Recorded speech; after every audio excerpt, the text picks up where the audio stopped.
శ్రీ గురుభ్యో నమ శ్రీ మహాగణాధిపతయ నమ శ్రీ మహాసరస్వత్యై నమ హరి ఓం శ్రీమాత్రే నమ. ప్రేక్షకులందరికీ కూడా ఈ యొక్క షష్టగ్రహ కూటమి మనకు గ్రహాల యొక్క కలయిక అనేది చాలా ప్రాముఖ్యమైంది. ఎందుకంటే నిత్య జీవితంలో మానవుడికి ప్రతినిత్యము కూడా నవగ్రహాల యొక్క కదలికల వల్ల తత్ఫలితాలు అనేవి జరుగుతూ ఉంటాయి. ఎందుకంటే మానవుడి జీవితంలో ప్రతి ఒక్క విషయానికి కూడా నవగ్రహాల యొక్క అన్వయిస్తూ మనకి శాస్త్రం చెప్పబడుతుంది. మానవుడి యొక్క లక్షణాలు, స్వభావాలు, శరీర లక్షణాలు కావచ్చు, అంటే ఇవన్నీ కూడా మానవుడి యొక్క కదలికలు, వాళ్ళ యొక్క స్వరూపాలు, ఇవన్నీ కూడా గ్రహాల యొక్క ప్రభావాన్ని బట్టి ఉంటాయి. కాబట్టి ఈ షష్టగ్రహ కూటమి అనేటువంటిది ఏదైతే రాబోయేటువంటి 29 మార్చి 2025 నుంచి 13 ఏప్రిల్ 2025 వరకు కూడా మనకు కనబడుతుంది. అంటే దీనిలో కూడా చంద్రుడు కేవలము 2 రోజుల పాటు మరకే ఈ యొక్క షష్టగ్రహ కూటమిలో అంతర్భాగంగా ఉండి తదుపరి పంచగ్రహ కూటమిగా ఆ యొక్క మీనరాశిలో గ్రహాలన్నీ ఏవైతే ఉన్నాయో ఆ గ్రహాలన్నీ కూడా సంచారం జరుగుతుంది. ముఖ్యంగా మరొక ఈ విశ్వవసునామ సంవత్సరానికి ప్రత్యేకంగా పంచగ్రహ కూటమితో ఉగాది అనేది కూడా మనకు వచ్చింది. అంటే ఇక్కడ మనం ఉగాదికి ప్రాముఖ్యం కన్నా పంచగ్రహ కూటమి యొక్క షష్టగ్రహ కూటమి యొక్క ప్రాముఖ్యాన్ని చెప్పుకోవటం మంచిది. ముఖ్యంగా షష్టగ్రహ కూటమి ఈ యొక్క గ్రహస్థితి చూసినట్టయితే ముఖ్యంగా మనకు ఆ సమయంలో ఏదైతే 29వ తారీఖు నుంచి మార్చి 13వ తారీఖు ఒక గ్రహస్థితి ఏదైతే పంచగ్రహ కూటమి షష్టగ్రహ కూటమి అనుకుంటున్నామో ఆ గ్రహ కూటమి చూసినట్టయితే మీనరాశిలో మనకు రవి, శని, బుధుడు, శుక్రుడు, రాహువు, చంద్రుడు ఈ యొక్క గ్రహాలన్నీ కూడా మీనరాశిలో సంచరిస్తున్నాయి ఆ సమయంలో. అట్లాగే చంద్రుడు మాత్రము 29 నుంచి 1వ తారీఖు అంటే ఆ యొక్క అశ్విని నక్షత్రానికి ప్రవేశిస్తున్నాడు. కాబట్టి పంచగ్రహ కూటమిగా అప్పటి నుంచి మనకు గోచరిస్తుంది. అంటే ముఖ్యంగా చెప్పబడుతుంది ఏంటంటే కొన్ని రాసుల వారికి శుభయోగంగా, కొన్ని రాసులకి మిశ్రమ ఫలితాలుగా, కొన్ని రాసులకి అశుభయోగంగా చెప్పబడుతుంది. అంటే ఇక్కడ శుభ అశుభ మిశ్రమ ఫలితాలకు వచ్చేటప్పటికి ఏంటంటే ప్రతి ఒక్క గ్రహానికి ఉచ్చస్థానము, నీచస్థానము, స్వక్షేత్రము, మూల త్రికోణాలు, అలాగే అధిరోహణ అవరోహణ క్రమాలు ఇవన్నీ కూడా మనకు చెప్పబడ్డాయి జ్యోతిష్ శాస్త్రంలో. అట్లాగనే హస్తంగత్వము అనేది కూడా మనకు ఒక గ్రహం వక్రీకరించడం, హస్తంగత్వం ఇవన్నీ కూడా మనము చూస్తుంటాం. దానిలో ముఖ్యంగా రాబోయేటువంటి 29వ తారీఖులో ఏదైతే ఉన్నాయో ఆ యొక్క గ్రహాల్లో ముఖ్యంగా వక్రగతిని వీడి శుక్రుడు రుజ్జు మార్గంలో ప్రవేశిస్తున్నాడు అనేది మనకు ఒకటి తెలియజేస్తుంది. 28వ తారీఖు వరకు కూడా శుక్రమౌఢ్యం ఉంది. కాబట్టి శుక్రమౌఢ్యం తర్వాత మనకు శుక్రుడు రుజ్జు మార్గాన్ని ప్రవేశిస్తూ ఉన్నాడు. అట్లాగే రవి మనకు ప్రతి మాసమందు ఒక్కసారి తన యొక్క రాశి సంచారాన్ని మారుతుంటాడు. కాబట్టి రాబోయే ఆ యొక్క మాసంలో మీనరాశిలో సంచారం చేస్తూ రవి ఉన్నాడు. అట్లాగే చంద్రుడు ప్రతి 2.5 రోజులు కూడా తిరుగుతుంటాడు. కాబట్టి అక్కడ 2.5 రోజుల పాటు 2 రోజుల పాటు ఉండి తదుపరి మేషరాశిలో సంచారం చేస్తున్నారు. అట్లాగే ఈ యొక్క బుధుడు కూడా నీచ స్థితిలో మీనరాశిలో సంచారం చేస్తున్నాడు.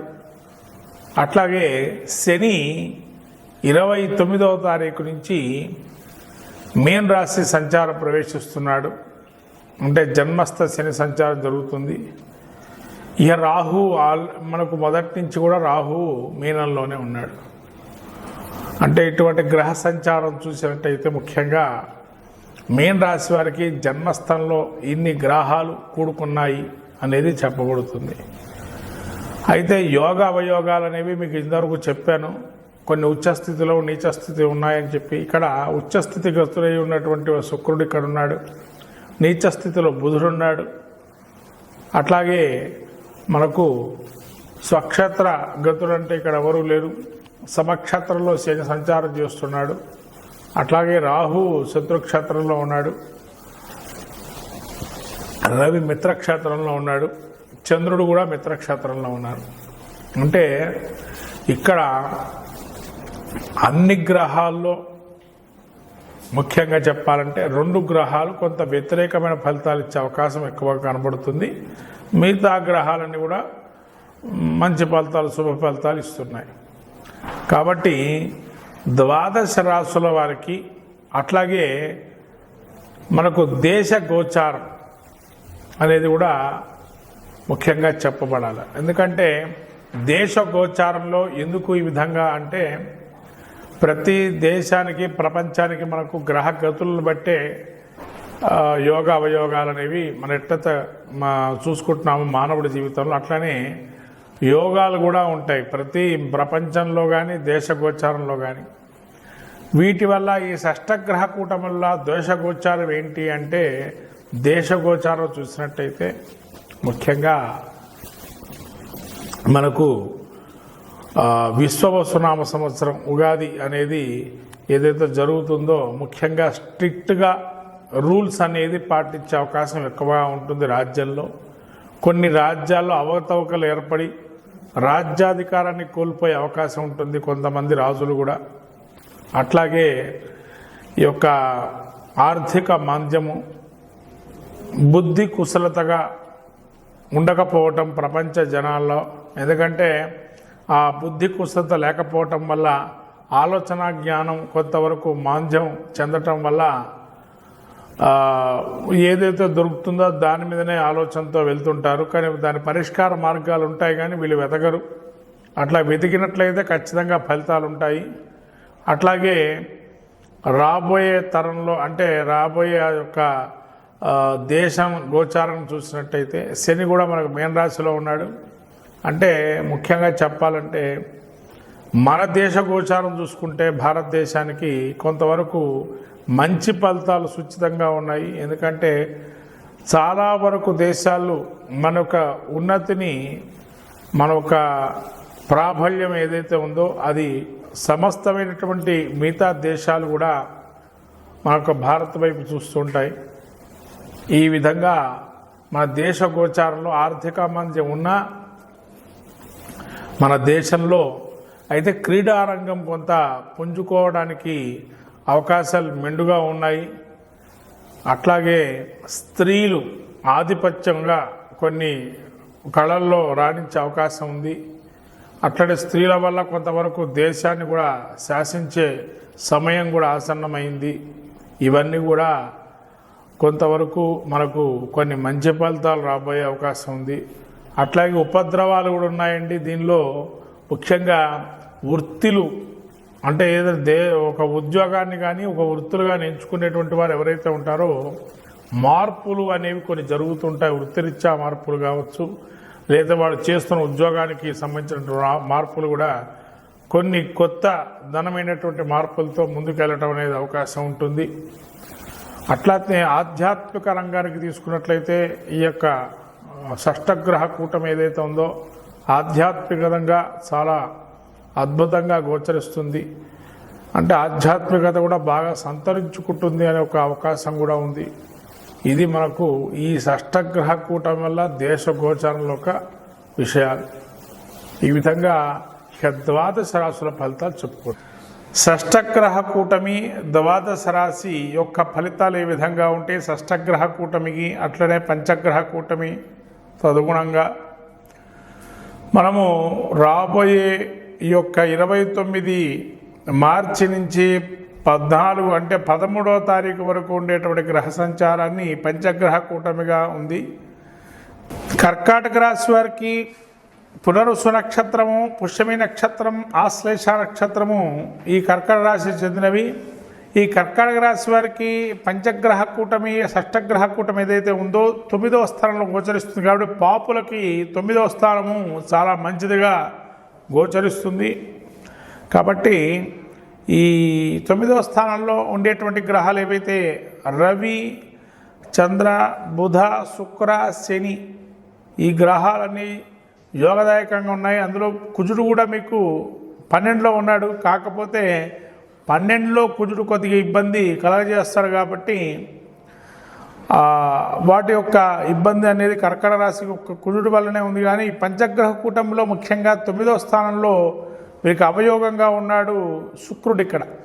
కాబట్టి శుక్రుడు అవయోగంగా ఉండి ఉచ్చస్థితిలో ఉన్నాడు. కాబట్టి కొంతవరకు ఇబ్బందులు కలగజేసే అవకాశం ఉంది శుక్రగ్రహం వల్ల. అట్లాగే మీకు పాపులైనటువంటి రవి, శని, అట్లాగే రాహు మంచి ఫలితాలు ఇస్తున్నారు ఇక్కడ.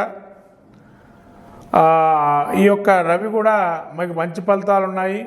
అంటే ముఖ్యంగా చెప్పండి, ఓవరాల్గా పంచగ్రహ కూటమిలో 2 గ్రహాలు చెడు ఫలితాలు, మిగతా 3 గ్రహాలు అత్యధికంగా మంచి ఫలితాలు ఇస్తున్నాయి. కాబట్టి మిథున ఈ యొక్క కర్కాటక రాశి వారికి ముఖ్యంగా భాగ్యస్థానంలో శుక్రుడు యొక్క సంచారం ఉచ్చస్థితిలో ఉన్న ఆ ఫలితాలు అందలేకపోవడం కారణం ఏంటంటే శుక్రుడు అస్తంగత్వం కావటం కూడా ఒకానొక ప్రభావంగా చూపిస్తున్నారు. అంటే రవి ఈ యొక్క శుక్రుడు యొక్క ఇంపాక్ట్ తగ్గిస్తున్నాడు ఇక్కడ మీకు. కాబట్టి అస్తంగత్వం అయ్యి అదొక మంచి ఫలితంగానే ఉంది అస్తంగత్వం కూడా. కాబట్టి సూర్యుడు ఉండడం వల్ల అక్కడ ప్రధాన పాత్ర పోషిస్తూ మీకు యోగాన్ని ఇస్తున్నాడు. అట్లాగే శని కూడా దీర్ఘకాలికంగా ఉండే వ్యవహారాలు కానీ ఇప్పుడు ఇవాళ చేసుకునే వ్యవహారాలు కొన్ని ఏవైతే ఉన్నాయో వెంబటే వాటిని మీరు పరిష్కారంగా 15 రోజుల్లో కొన్ని ఫైల్స్ కానీ డాక్యుమెంటేషన్స్కి సంబంధించినవి ముందుకు వెళ్ళటం అనేది మంచిది. క్షీణచంద్రుడు కూడా మీకు భాగ్యాన్ని ఇస్తున్నాడు అక్కడ. కాబట్టి ఈ 15 రోజుల్లో ఒక మంచి రోజు ఎంచుకొని మీకు తారాబలాన్ని ఎంచుకొని ఒక ముందడుగు వేయడానికి మంచి కాలంగా గోచరిస్తుంది. అని డాక్యుమెంటేషన్ చేసుకునేటప్పుడు చాలా జాగ్రత్తగా చేసుకోండి. ఒక ముందడుగు వేస్తున్నప్పుడు 1-2 చూసుకోవాలి. ఎందుకంటే ఫ్యూచర్లో మనకి ఇబ్బందులు కలగకుండా ఉండడానికి ఈ పంచగ్రహ కూటమి అనేది వీరికి 3 గ్రహాలు యోగాన్ని ఇస్తూ 2 గ్రహాలు అవయోగాన్ని ఇస్తున్నాయి. అంటే మిశ్రమ ఫలితాలు ఇస్తున్నాయి ఇక్కడ వీరికి. కాబట్టి మొత్తం మీద కర్కాటక రాశి వారికి మిశ్రమ ఫలితాలుగా ఉన్నాయి. కాబట్టి ఆ మిశ్రమ ఫలితాల నుంచి బయటపడటానికి ఇంకా మంచి ఫలితాలు పొందటానికి వీరు యొక్క గౌరీదేవిని కానీ శివుణ్ణి కానీ ఆరాధన చేసుకోవటం వల్ల మంచిది. కాబట్టి శివుడికి అభిషేకం చేసుకోవటం వల్ల, అట్లనే సుబ్రహ్మణ్య స్వామిని కూడా ఆరాధన చేయటం వల్ల మంచి ఫలితాలు వస్తాయి ఈ యొక్క కర్కాటక రాశి వారికి పంచగ్రహ కూటమి సమయంలో.